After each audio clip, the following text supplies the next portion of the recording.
Welcome, everyone, to this breakout session called Taking and Using Beautiful Photos for Climate Advocacy.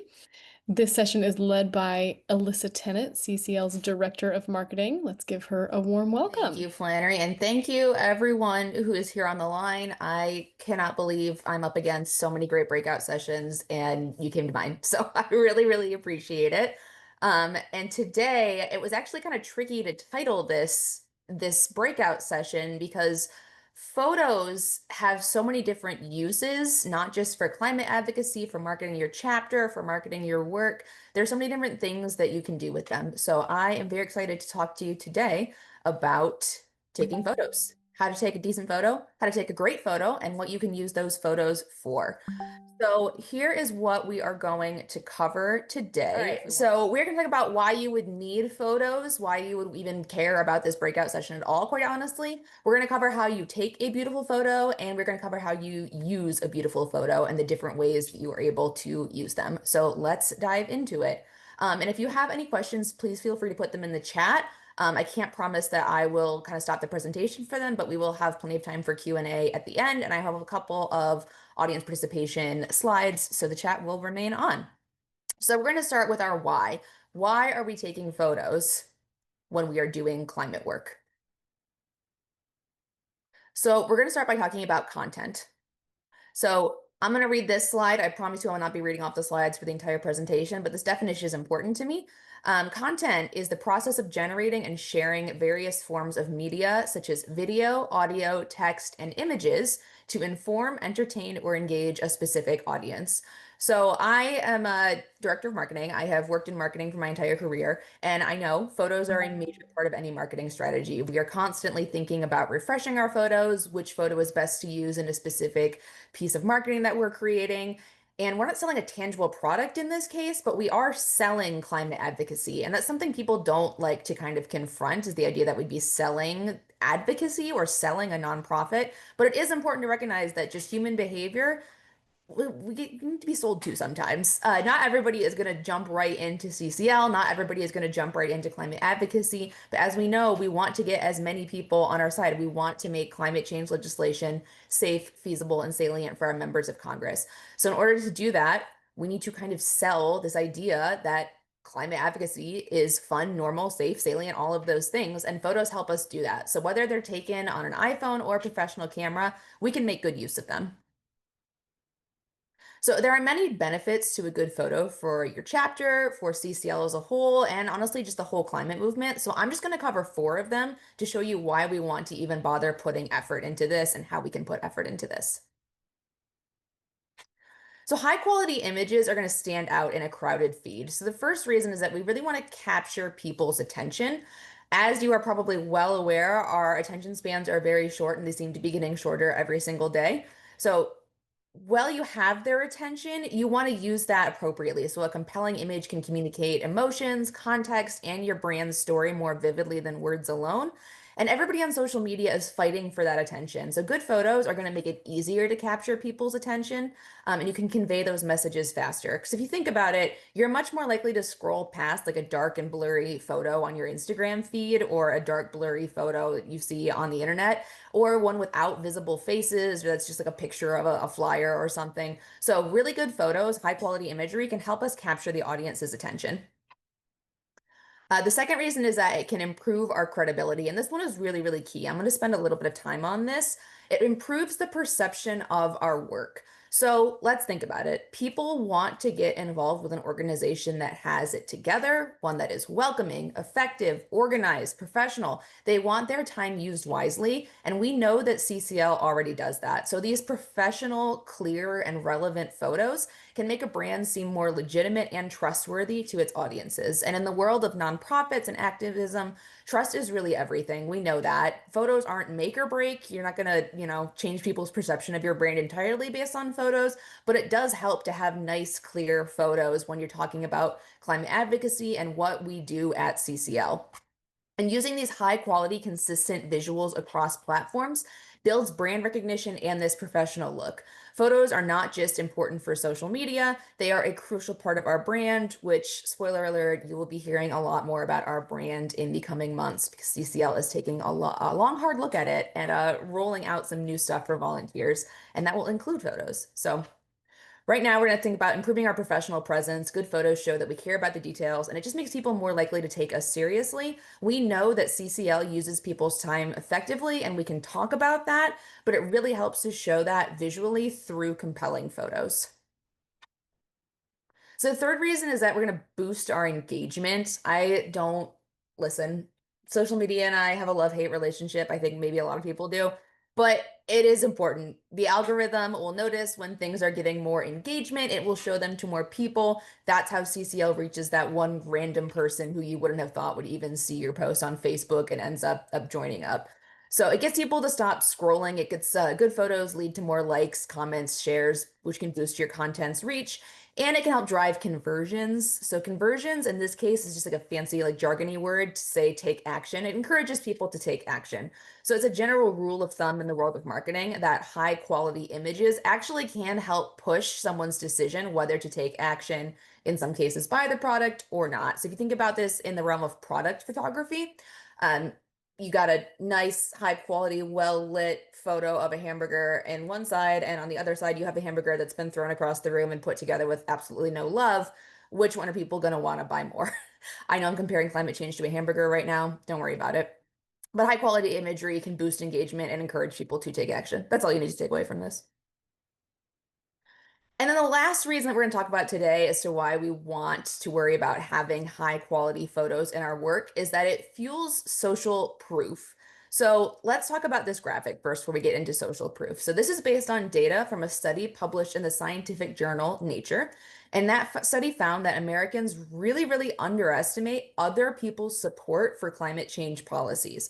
So over two-thirds of us support major climate policies in America, but we assume that only one-third of us do, which is a pretty huge gap. That means that we are underestimating support for climate action by about half.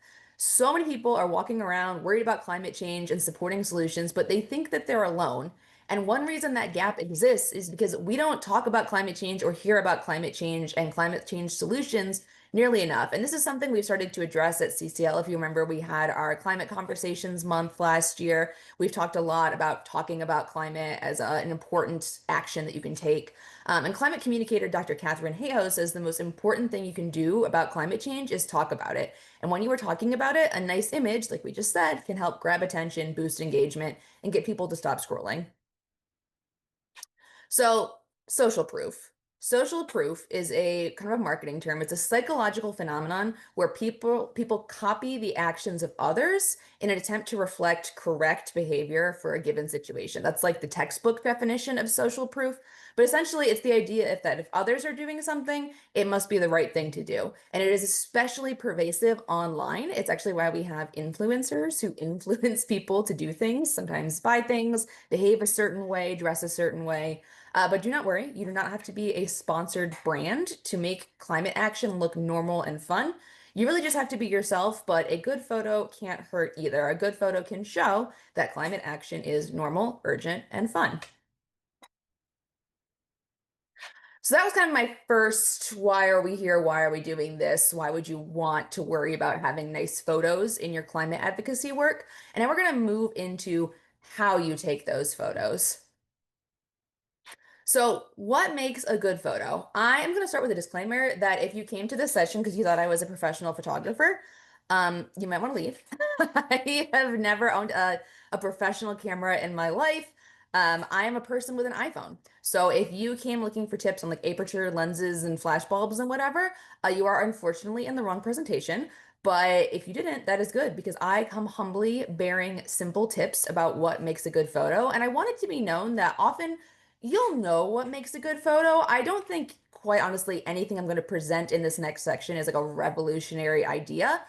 These are things to keep in mind, but generally, humans consume a lot of media. We do a lot of media consumption. We know what draws our attention and looks good versus what doesn't. And sometimes you just need to kind of think about that when you're taking a photo. And in case you do not believe me that you know what makes a good photo, on my next slide. These are two photos of my cat Sushi. Why, if you want to put in the chat, why is one not the greatest photo and the other photo is the most perfect photo ever taken of her in her entire existence? Please put your answers in the chat so we can talk about it really quick. But I will wait as long as it takes because everybody who owns a cat knows that cat owners will take any opportunity for people to look at their cats. And she's so cute. So let's talk about it. Let me drag my chat over here. Thank you. Thank you. Personality. Oh, she does have some personality. She truly does. 8 months of chaos. Lighting, 100%. Yes, light, light, light. So you can size of her in the frame. You guys are nailing it. So the things that I wanted to point out here are that the lighting is better on the left photo. She's facing the camera. She's kind of posing. She knows when the camera is out, and she's taking up the full frame. I think that is really important to note. So on the right-hand side, you can see there's a lot of my couch in the frame. It's a nice blanket, but it's not really the focus of the photo. Um, and the left side is a little bit clearer and less blurry. I think it was actually taken on the iPhone portrait mode, which the newer iPhones automatically go to when they see that one person's face, or in this case, a 8-month-old kitten's face, is in the full frame. And let me tell you guys, she loves the camera and the camera loves her. So yes, you can tell just kind of instinctively looking at these that that left photo is a bit more likely to make you stop and engage rather than the right photo, which my boyfriend helpfully says he took the right photo and he said, but it has vibes. He's not wrong. But in the context of social media, that left photo, I'm saying social media just because that's usually what photos are shared on and used for in the digital age. We'll get to it. There are many uses for photos. So flyers, screens, whatever. That left photo is just a bit more likely to get people's attention. And yes, you guys are already knowing more about photos than me in the chat, about wildlife photography. And let me tell you, she is wildlife. All right, so a big part of what makes Citizens Climate Lobby so special, and maybe no, I'm not gonna say maybe, the biggest part of what makes us so special is our volunteers, you guys. You guys are the ones meeting with government officials, helping people in the community, and working hard to make climate change to make change happen. I was about to say make climate change happen, which you guys are not working hard to do. Working hard to make change happen. So this photography style that we use at CCL emphasizes the value of human relationships and reflects our brand value of being relationship driven. So our photography, we try to communicate that our volunteers, you guys are just everyday people, you and me, and our lives are brightened through human interactions. Whether you're at home, you're in a work meeting, you're doing things in the community, we try to convey on our photography. We have a lot of photos that we get from our national conference every year in DC. We work with an excellent photographer, and we work with them on this to make sure he understands our brand style. And the mood that we try to convey is optimistic, it's positive, it's warm, friendly, joyful, engaged. If you think about what I said earlier in the idea of selling climate change, that's the mood we're trying to convey when we're trying to show people that this is fun, it's normal, and it's exciting to be involved with. So our best photos are those where you can tell exactly what the activity is and where it's taking place, but the focus is on the volunteers and participants. So I'm just saying again, best photos, you can tell what the activity is, you can tell where it's taking place, but the focus is actually on the volunteers. It's volunteer forward. So for example, at a tabling event, it'll be a photo of the volunteers who showed up to the table smiling, or they're talking to each other and they're having fun while they're setting up. So you can tell it's a tabling event. You can tell they're outdoors, but the focus is on what they're doing and the people who showed up to actually table. Or a tree planting activity group photo, and they're posed with their newly planted trees and shovels. You can tell they were planting trees, they're outdoors in like a foresty setting, and they're posing. The focus is on the work that they have done and how they did it together. We have figured out over the years that pictures of people doing an activity like river cleanups or tabling, it doesn't resonate as well as the people actually taking a break and posing from that activity, which we'll get to in a minute. So we try to focus on the action. So our main goal to keep in mind when taking photos is that we are showing a fun, engaging group of people who are doing the work on climate change, because climate change can feel really scary and overwhelming. And one of the best ways to get more people to join the cause is to show them visually that we are creating a community and that we are uplifting each other. So I have some general photo guidelines. And these are based on, so you might be aware that the marketing inbox, marketing at citizensclimate.org, I check that, and we have volunteers that we ask to send photos of their events to that inbox. Some people post on community, but I really ask that they send them also to the marketing inbox. And so these are guidelines kind of based on photos we frequently get. I want to make it like not a disclaimer, but just so you know, this presentation was originally based on questions I actually received from group leaders because they were wondering how they can take better photos because people really wanted to kind of help CCL National in our marketing because we use those photos for different campaigns and different things that we do. So I thought that was amazing that they wanted to kind of think more about what makes a good photo, what makes a good CCL branded photo. So that's where these guidelines came about. So number one, avoid backs of heads or try to avoid them. So most meetings, presentations, and conference shots are taken from the back of the room because people don't want to distract from the presenter, which is totally valid, but it is not super engaging.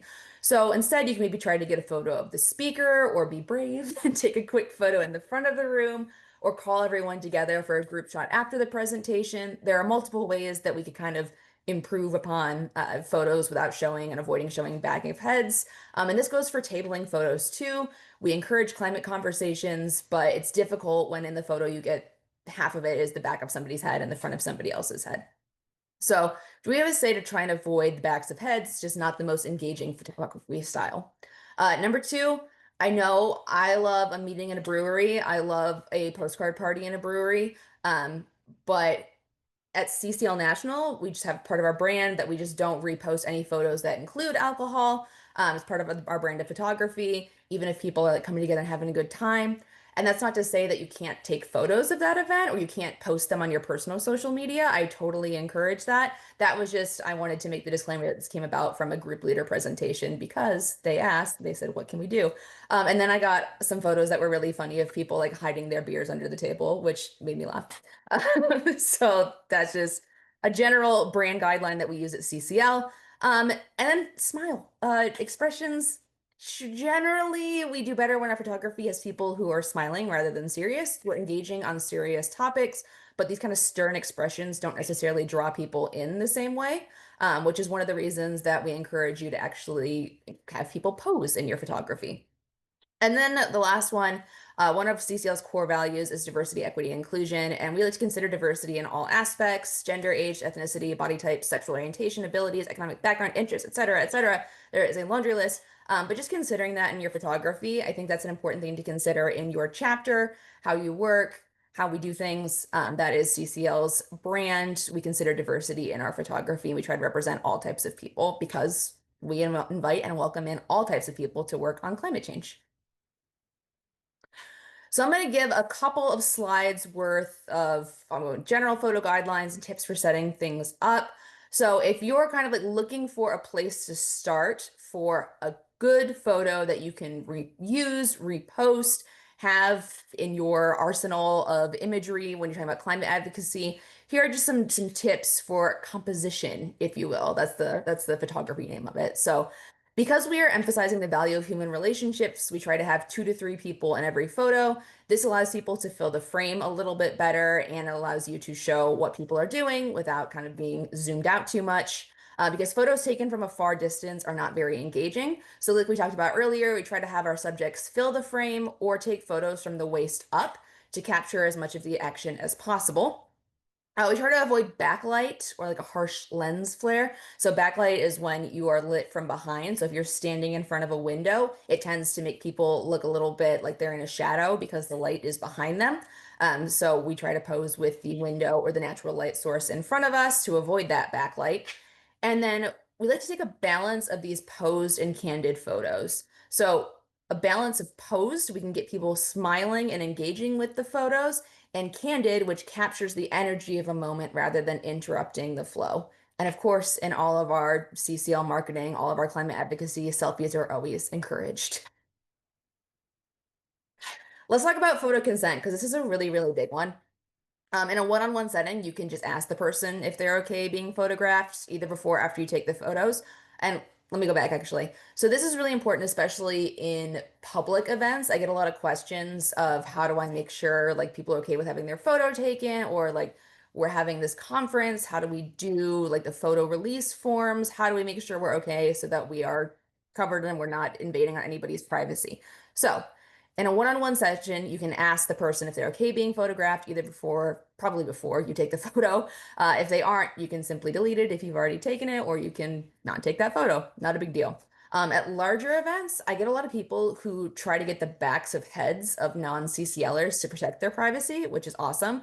But we ultimately, those photos are not, they don't end up being super engaging, and we don't end up using a lot of them in terms of marketing our climate advocacy. So there are two solutions to this at these kind of more public, larger events.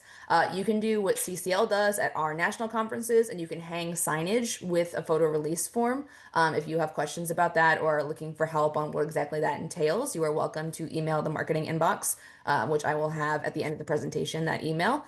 But essentially, it says that by entering the event, you are agreeing to be photographed. Or two, you can actually have someone make a blanket announcement ahead of the event when you're kind of doing housekeeping, saying that the photos are being used for marketing purposes. And if you see to see a specific volunteer, or if someone is uncomfortable having their photo posted, they can come up to the designated person and say that, so that we ensure anyone who does not want to be photographed does not have any photos of themselves taken, or any of those photos are deleted. And then an overall note that I think is important is that in the CCL brand, we don't use photos of minors or children in our marketing. We get so many cute photos of kids at tabling events, spinning wheels, looking adorable. Just for ethics and just for our brand style, we don't use photos of children when we post things.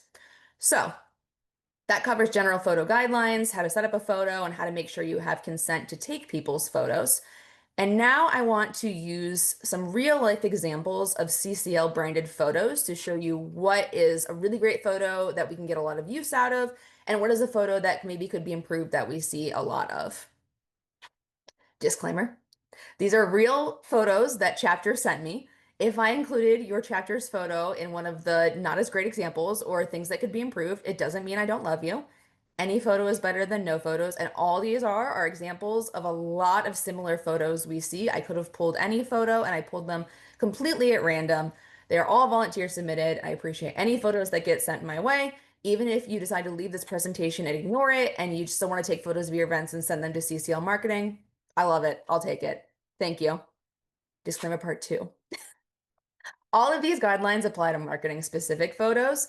I kind of noticed after I gave this presentation to group leaders that people were kind of stressed, like they weren't getting like a good photo, and they were scared to send it to me. There's nothing wrong with taking photos of any like quality, for lack of a better term, for your own social media posts, or even still to send to CCL. Photos are a great way to visually chronicle chapter progress and events, and we encourage taking as many as possible, even if they all don't get submitted or used for marketing or posted. It is just great for you to have those as a part of your chapter and the things that you do as a visual kind of document. Disclaimer's over. Let's dive in. So I love this photo so much. I know this one came from our Detroit chapter. This is great energy. And like I said, you can tell what the setting is. You can tell it's a tabling event and they're outdoors. It is during COVID. She's got that mask on. But we have used it for years and years. I have never not wanted to use this. The setting here is great. It is outdoors. You get a sense of what's going on in the photo. The viewer can infer that these three people are tabling at a community event. And we use this one a lot. I really love this photo, and it's a selfie style with a lot of people in the background. Well, two to three. So this is event photos we see a lot of, like a lot. Charlotte, I'm so sorry. But it's the backs of heads thing that we talked about. So it's got backs of heads, and it's too far away to see kind of what's going on stage. And when the woman who sent this to me specifically said she was protecting people's privacy by not putting their faces in the photo, which we had just talked about. There are kind of some ways around that that you can do, but the easiest one here would just be to, this is a candidate debate, so it would be to go up to the stage and get kind of some more close photos and kind of do it discreetly of the action that's happening on the stage. So focusing on the people would be a little bit of a way to improve this. And just generally, like I said, it's unclear what the event is. So on that last photo, you could tell it was a tabling event. You could see what's going on. But if you just looked at this photo, you wouldn't know that I think Charlotte may want to correct me if I'm wrong. I think it was a pretty major candidate debate for either state or federal for Congress. So it was a really big event that had a lot of organization. A lot of people's time went into this. They actually were able to invite these candidates to talk about climate change. That is major. That is such a big event that should be celebrated. And photography is a great way to help do that and to show all the hard work that went into putting it together. So that's an event photo we see a lot of. This is a really great example of a photo as well. We have used this a lot. You can tell it's a tabling event, but it's volunteer forward. It's outdoors. People are smiling, having fun. I would say if I was nitpicking, the photo would be even better if it was zoomed in closer on the volunteers and we cut out some of the background greenery. But not, it's a great photo. I think this is a really wonderful one that we have been able to use a lot in our marketing. I think it does a good job of showing different people coming together to talk about this issue in a tabling, a public setting. And I love that little old-fashioned phone. So this is a tabling photo. I would say the majority of the tabling photos we receive look a little bit like this. And again, love it. Nothing wrong with it. We didn't get the non-CCLers faces in it. We protected their privacy. You can still tell it's a tabling event. And we have a volunteer here on the right side. The photo is just not particularly engaging because it shows the back of those people's heads, but they're also covering most of the tabling display. It's also full body, so we don't get the waist up. We have unneeded background at kind of the side and the bottom here. And CCL does emphasize the importance of good climate conversations. So this is actually from our event where we asked for photos of your best climate tabling conversations. Um, and it kind of gave us knowledge and insight into like what photos work well and what don't. It's difficult to take a photo of a conversation. I'm obviously a hand talker, so that makes it a little bit more obvious. But these conversational photos can be hard to execute because, like we said, it's best to get people kind of like smiling, laughing, being animated, which is difficult to do when you're having a serious conversation with people about climate change. And then, like I said, we at a national level wouldn't use photos of non-CCLers in our marketing unless whoever sends it to us noted that they gave their express consent. So it can require a bit of creativity to get a good conversational photo. So I would always try to get it tabling like the people who showed up, the actual CCL volunteers posing with the tabling materials. But in terms of getting people engaged in climate conversations, it's a little bit difficult. I have not figured out the best way to do that. I think a lot of volunteers have been using kind of trial and error, kind of figure out what makes an engaging conversational photo. But the Lynchburg, Virginia chapter did have a really cute idea where they actually tracked the conversations they had on a whiteboard via tally marks, and they posted they sent us photos of volunteers posing with that whiteboard. So I always say when in doubt, stick to tabling photos of volunteers. And I welcome you to trial and error how to get a really good, engaging photo of people engaging in climate conversations at a tabling space because future presentation. I would like to hear your guidelines. So, future reference. So we're back to this is a great photo that we use a lot. This is a drop-off activity. So I know I've showed you a lot of tabling photos. We get a lot of tabling photos in the marketing inbox because it's a very dynamic space. It's a lot of people moving, talking, and a lot of chapters. That's the majority of what they do is tabling, which is awesome. So that's why I kind of stuck to a lot of tabling photos for these examples.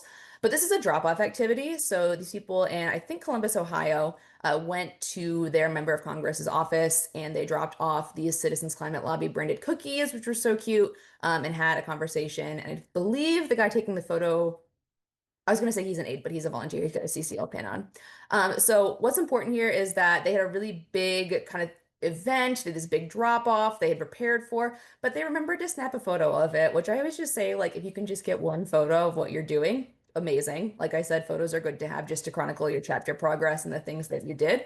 So the member of Congress or their aide isn't even in it, but it was a creative drop off idea. Sometimes people drop off postcards, letters. And we love to see it. So this is a really good example of an event photo. This is another type of photo that we see a lot of. I really love tree planting and river and beach cleanup shots. I think it's really engaging, shows people coming together in the community and kind of actually getting some work done. There's tangible progress. And this is not a bad photo at all. I would not look at this and be like, wow, how unengaging. I think it's a wonderful photo. So this is where we kind of keep going from here. So this is like your candid shot, you know, without interrupting the workflow. You're not kind of getting in people's way, but you want to do like a pose shot afterwards. You want to have people stop next to the wheelbarrows and the shovels and kind of get together and pose. It'll only take them like 30 seconds. They can do it. Or a close-up shot of just like one person in here or one or two people, what they're doing. So not a bad photo at all. think there's different angles we could have taken of this event to get a good photo for marketing purposes. And then I wanted to include a horizontal video or photo. This photo is vertical. I'm losing the ability to speak. This is vertical rather than taken horizontally. We get different types of photos, and both are useful in our marketing work as CCL volunteers. So feel free to take photos oriented whichever way you need to capture the action. This one I think is great. They're using CCL tabling materials. They have a cute pose. The only way I would kind of adjust this is that it's a little bit off center, it's a little bit skewed, and then there's a lot of background going on in here. So another one of those photos where great photo, we can make some slight improvements on it, but it's wonderful for marketing. And then this is my final example of photos I get a lot of in the marketing inbox, which I love, but there's nobody pictured. So it's just not like the most engaging photo. So you could try having volunteers hold these materials instead and pose with them, and it just makes it a bit more of an engaging picture.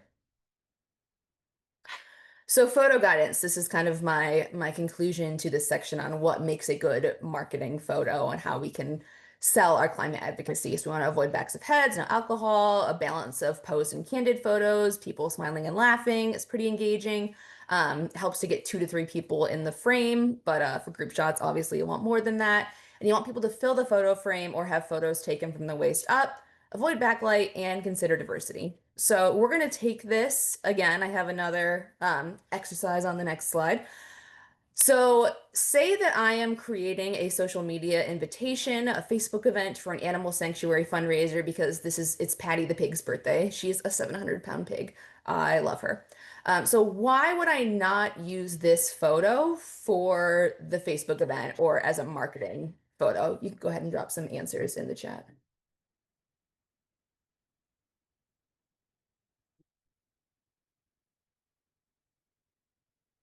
Kind of depressing. Yes, absolutely. She does spend most of her time sleeping, but she does get up and actually move and do things. So it would be better if she was awake and active. Nobody here is looking at the camera, not Patty. This is my boyfriend, Mark. I made him be involved in the presentation, even though I think this is maybe his most ridiculous outfit he's ever worn. And I don't know why he wore it to the animal sanctuary, but I was like, can I put you in this? And he was like, yeah, I look great. Love him. Yes, not clear what's going on. Yes, yes, yes. Eye level again. Focus isn't clear. The man or the pig? The age-old question. So some notes that I kind of had here as a subject is it the man or the pig? Neither of them are looking at the camera or smiling. And the person, actually the top of their head is cut off. So we want to be sure to get people's full kind of frame in the picture, either from the waist up, but we don't want to get it from like the forehead down. So try not to cut off the person's head. There's a random person in the background, which is not the end of the world. But if I was taking, a marketing photo, I would probably say, hey, could you move out of the background really quick? Or I would just take it from a different angle. You can see on the top right, there's just a lot of blank space, like a window and like a concrete wall. So it's not really, we're not filling the photo frame appropriately. And you can't even see Patty the pig's face, and it's her birthday. Could you imagine if you had your own birthday invite didn't have your face on it? That'd be tragic, and she deserves the world. So, just some things to think about. Another thing to note is, so I take all my photos on an iPhone. I don't have a fancy professional camera. They do have that grid setting where it will put the lines on the screen for you. I should have noted this. I actually didn't think about it until just now, but I try to if I was taking a picture of Patty the pig, I would put her face directly in the middle of that grid. Um, and I would work with those lines. And you can turn those on in your iPhone settings. They are super helpful for helping you kind of see the composition of your photo and how you have maybe like too much blank space going on. And when you want to get more of the pig. Thank you. I crossed out forced because it was not forced audience participation. So now we're kind of getting into the thick of it. So let's talk about how we can actually use these photos and some really cool chapter marketing ideas we can do. So let's talk about setting up a chapter photo shoot, which I'm going to get really excited about because I love this topic. So you have probably seen these people or these photos somewhere in CCL's marketing, and these photos actually came from a chapter photo shoot out of the Dallas-Fort Worth chapter in Texas. Shout out. So about a dozen of these chapter members got together in a local park to stage a meeting, a tabling event, and just a few other miscellaneous poses. And the Dallas Fort Worth chapter was able to use these on their chapter social media accounts and on flyers, on invites, which we'll get to that in a minute. But we at CCL National have gotten so much mileage out of these photos. They follow our CCL brand guidelines.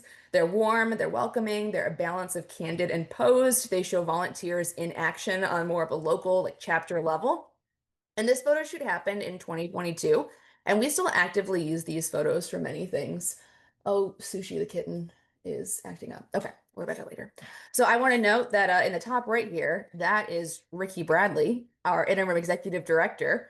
In the top right corner, he was a part of this photo shoot, and he, when these were taken, I believe was still the head of IT, and now he's the interim executive director. So we have used these photos for years, which goes to show that you don't need to constantly think about getting new photos. These one-time photo shoots can help you get great photos that you and your chapter can use for years when you're marketing the activities that you do. I love this photo shoot. And you can do the same. So here's how we set up a chapter photo shoot and how this one was set up.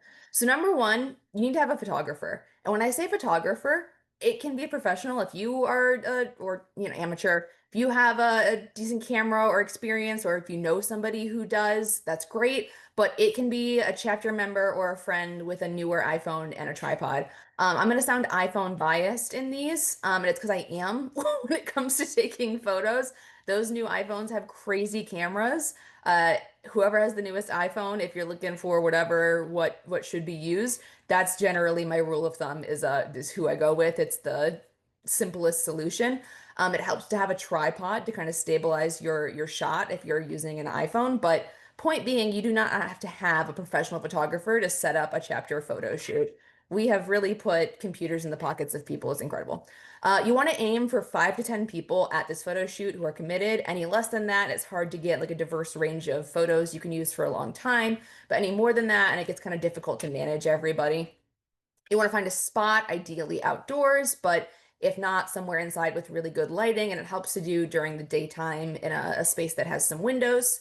And then props. So when I say props, that varies. It kind of depends on what photos you plan to get. Do you want to have photos of members in a mock lobby meeting indoors, a mock chapter meeting outdoors, tabling? What are you looking to capture? If you want to have people tabling, you might want to bring a clipboard like shown in this, or actual tabling setup props. You want to work with your photographer to plan your shots in advance so you know what needs to be brought along.